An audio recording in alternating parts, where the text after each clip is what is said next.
ఏది మా డిపార్ట్మెంట్ ఉన్నది చూపిస్తారండి. మీ డిపార్ట్మెంట్ ఏడో ఉంది చెప్పండి. మీ డిపార్ట్మెంట్ ఏడో ఉంది? ఇది ఏరియా మీరు పెట్టింది మీ యూనివర్సిటీ వెబ్సైట్ లో పెట్టిన అఫీషియల్ ఫోటోకి వెళ్ళి తీసుకున్నా. ఏడో చూపెట్టారు మీ డిపార్ట్మెంట్.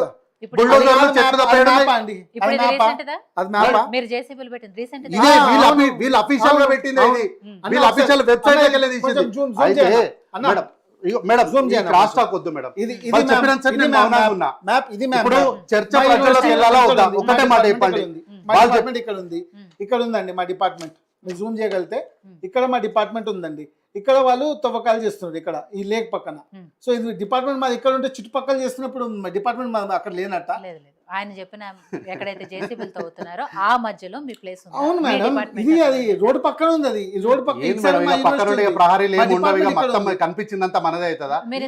మధ్యలో ఉంది అన్నారు. ఇప్పుడు పక్కన రోడ్డు పక్కన 400 ఎకరాల మధ్యలో ఉంది అంటున్నాను నేను. ఇప్పుడు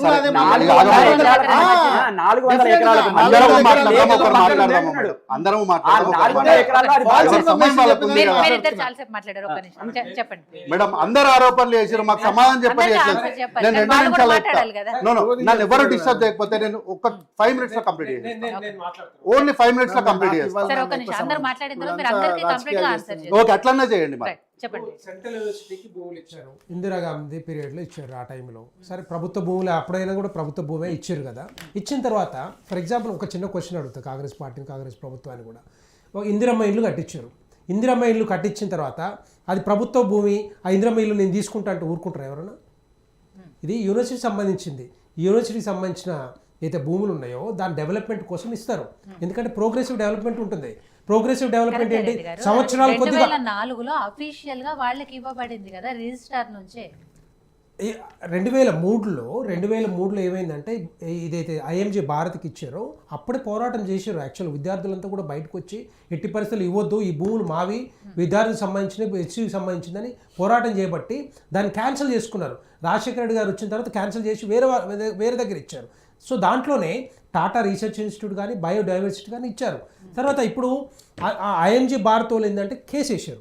కేసు వేసిన తర్వాత హైకోర్టులో ఓడిపోయారు. తర్వాత సుప్రీంకోర్టు పోయిన తర్వాత సుప్రీంకోర్టులో ఓడిపోయారు. సో ప్రభుత్వానికి వచ్చినాయి. ప్రభుత్వానికి వచ్చినాక మరి అది ఇప్పుడు ఫర్ ఎగ్జాంపుల్ హెచ్సికి ఇచ్చిన తర్వాత మరి వాళ్ళ తరపున ఎవరు పోరాటం చేయాలి? ప్రభుత్వమే కదా. హెచ్సి చేస్తుందా? ప్రైవేట్ చేయాలి కదా. ప్రభుత్వం ఏం చేయాలి? మీడియేటర్గా దాన్ని అప్పగించిన తర్వాత దాన్ని తీసుకున్న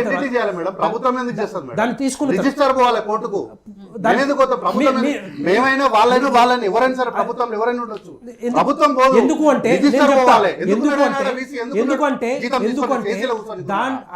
ఆ ల్యాండ్ కంప్లీట్ గా రిజిస్ట్రేషన్ చేయలేదు. ఇంకా ఏది హెచ్సి మీదకి చేయలేదు. చేయనప్పుడు వీళ్ళకి రైట్స్ ఎట్లా ఉంటాయి? రైట్స్ ఎలా ఉంటాయి? ఎట్లా పోతారు? కేసు ఎట్లా వేస్తారు? సో రాష్ట్ర ప్రభుత్వం తీసుకోవాలి. రాష్ట్ర ప్రభుత్వం తీసుకున్న తర్వాత భూములు వచ్చినాయి, వెనక్కి వచ్చినప్పుడు భూములు అప్పగించాలి కదా. అప్పగించకుండా దాని మీద కన్ను పడేసేసి ఆ 400 భూములు మేము అమ్ముకుంటాం, వీళ్ళు ఇచ్చాలి కదా. అదే చెప్తున్నాను. ఇప్పుడైనా ఎందుకు ఇవ్వరు అంటున్నాం. సరే వచ్చిన తర్వాత కూడా ఇవ్వాలి కదా. దాని డెవలప్మెంట్ కోసం ఇవ్వాల్సిన బాధ్యత వాళ్ళ మీద ఉంది కదా. ఎందుకు ఇవ్వట్లేదు? ఇప్పుడుగానే ఇస్తారా ఇవ్వరా? అది చెప్పండి. అదే కదా మరి. అది విద్యార్థికి సంబంధించింది, ఎస్సీకి సంబంధించింది. డెఫినెట్గా ఇవ్వాల్సిన బాధ్యత వాళ్ళ మీద ఉంటుంది. అదే నేను ఎంతమంది ఒక క్వశ్చన్ వేసినాను. ఫర్ ఎగ్జాంపుల్ ఒక హాస్పిటల్కి ఇస్తారు, ఒక ప్రభుత్వ హాస్పిటల్కి ఇస్తారు, లేకపోతే యూనివర్సిటీకి ఇస్తారు, ఇంకొక దగ్గరికి ఇస్తారు, ఒక ఇందిరమ్మ ఇల్లు కట్టిస్తారు. తీసుకుంటారా? మా ప్రభుత్వ భూమి అని ఖాళీగా ఉందని తీసుకుంటారా? పోనీ వాళ్ళు కట్టుకుంటారు. వాళ్ళు కట్టుకునే టైం వస్తుంది, ఆ టైంలో కట్టుకుంటారు కదా. ఎందుకు తీసుకుంటారు? నేను ఏమంటున్నా గ్రీన్ లంగ్స్ ఆఫ్ హైదరాబాద్ అని చెప్పుకునే హైదరాబాద్ సొంత పార్టీ మీద యుద్ధం చేసాడు, తీసుకుంటారు. ఆ ఎంటిటీ ఆ ప్రొవిజన్ ఉంటే తీసుకుంటారు. ఆ ప్రొవిజన్ ఇక్కడ 6.6 ఫార్ములా ఆ ప్రొవిజన్ ఇచ్చే యూనివర్సిటీ ఇచ్చారు. ఎడ్యుకేషన్ ఇన్స్టిట్యూట్స్ కోసం ఇచ్చిందండి మేడం. చేయాలి వాళ్ళు. ప్రభుత్వ భూములు అమ్మడానికి లేదు, ఎవరికి ఇవ్వడానికి లేదు, ఆక్షన్ చేయడానికి లేదు. ఎక్కడ దాంట్లో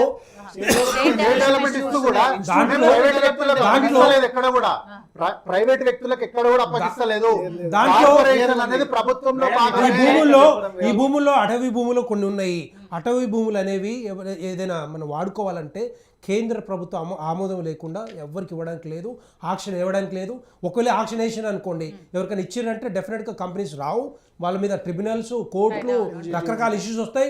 రేపొద్దున మళ్ళీ బయటికి రావాల్సింది తప్పితే ఏం ఉండదు. అది బట్ కానీ ఇచ్చేది ప్రైవేట్ వాళ్ళకి కాదు, కార్పొరేషన్ కి, అది కూడా గవర్నమెంట్ లో భాగమే అంటారు. లేదు మేడం, ఆల్రెడీ విశ్వసనీయ సమాచారం ఏంటంటే విప్రో వాళ్ళతో మేడం ఈ సమాచారాలు విశ్వసనీయ సమాచారాలతో ఏమన్నా కాంక్రీట్ గా పేపర్ పెట్టమనండి.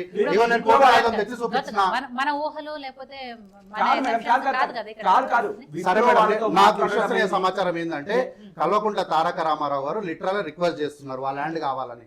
నాకు టిఆర్ఎస్ పార్టీలో ఉన్నటువంటి కేటీఆర్ కార్ లో తిరిగే వ్యక్తి నాకు చెప్పిండు ఆ ల్యాండ్ కావాలని లిటరల్ రిక్వెస్ట్ చేస్తున్నాడు. ఢిల్లీలో లాబీ చేస్తున్నాడు బీజేపీతో. ఒప్పుకుంటారా? ఇట్లా ఒప్పుకుంటారా అంటున్నా. ఈ విశ్వసనీయ సమాచారాలు కాలం చెప్తుంది, కొంచెం ఆగితే కాలం చెప్తుంది.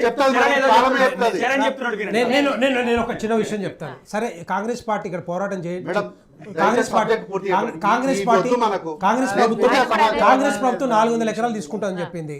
కాంగ్రెస్ ప్రభుత్వం నేను ఇంతకుముందు చెప్పినాను, కేరళలో కానీ, గుజరాత్లో కానీ, అండమాన్ నికోబార్ దీవుల్లో